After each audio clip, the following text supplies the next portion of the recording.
Hi everyone, I'm Fiona. In this video, I will show you how we check the EPS blood test tube tray size before send out the sample for approving.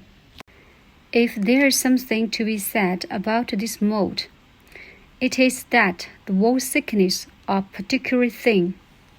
As you can see from this video, the wall thickness is 2.59 mm and 3.1 mm.